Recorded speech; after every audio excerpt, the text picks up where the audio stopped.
सोचिए अगर कैंसर जैसी गंभीर बीमारी से जूझ रहे मरीजों के नाम पर ही करोड़ों रुपए का खेल खेला जाए तो क्या होगा। अगर अस्पताल के रिकॉर्ड में ऐसी दवाएं और इंजेक्शन दिखाए जाएं जो नियमों के मुताबिक लग ही नहीं सकते, तो सवाल सिर्फ भ्रष्टाचार का नहीं बल्कि मरीजों के भरोसे का भी बन जाता है। नमस्कार, आप देख रहे हैं न्यूज फीड और मैं हूं शिवम यादव आपके साथ।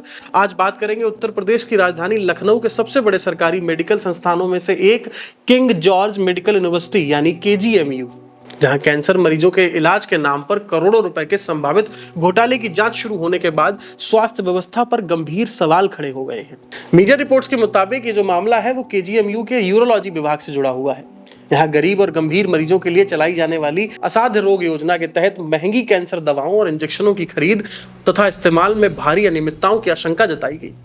बताया जा रहा है कि अधिकारियों को सबसे पहले शक तब हुआ जब विभाग में दवाओं का खर्च अचानक से असामान्य रूप से बढ़ने लगा। रिपोर्ट्स के मुताबिक अक्टूबर और नवंबर 2025 तक जहां हर महीने करीब 10 लाख रुपए की दवाओं की खपत दर्ज की जा रही थी, वहीं फरवरी 2026 में यह आंकड़ा लगभग 40 लाख रुपए तक पहुंच गया।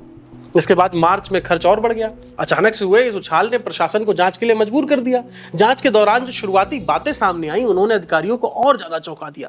रिपोर्ट्स के मुताबिक एक ऐसा महंगा इंजेक्शन जिसे सामान्यतः 6 महीने में केवल एक बार लगाया जाना चाहिए, उसे कुछ मरीजों के रिकॉर्ड में एक ही महीने के भीतर कई बार लगाया हुआ दिखाई दिया। यानी कागजों पर दवा की खपत और वास्तविक चिकित्सा की प्रक्रिया के बीच जो अंतर है वो बहुत बड़ा होने की आशंका जताई जा रही है।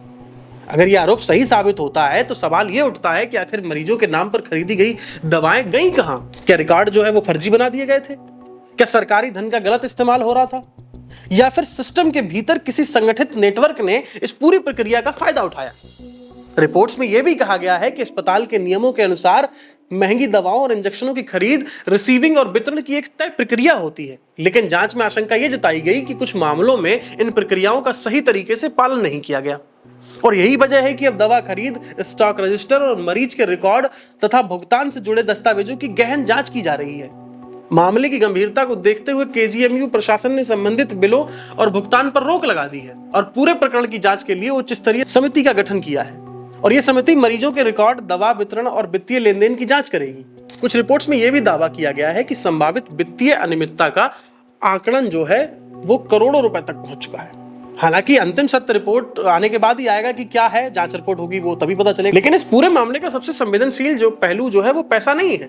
अब सबसे बड़ा सवाल यहाँ पर उन मरीजों का है जो सरकारी अस्पतालों पर भरोसा करके इलाज के लिए जाते हैं। कैंसर जैसी बीमारी से लड़ रहा है एक परिवार, पहले ही मानसिक और शारीरिक रूप से तथा आर्थिक रूप से संघर्ष से गुजर रहा होता है। अब ऐसे में अगर इलाज की व्यवस्था पर ही सवाल उठने लगे तो ये सिर्फ प्रशासन की विफलता नहीं है बल्कि जनविश्वास पर सीधा हमला माना जा सकता है।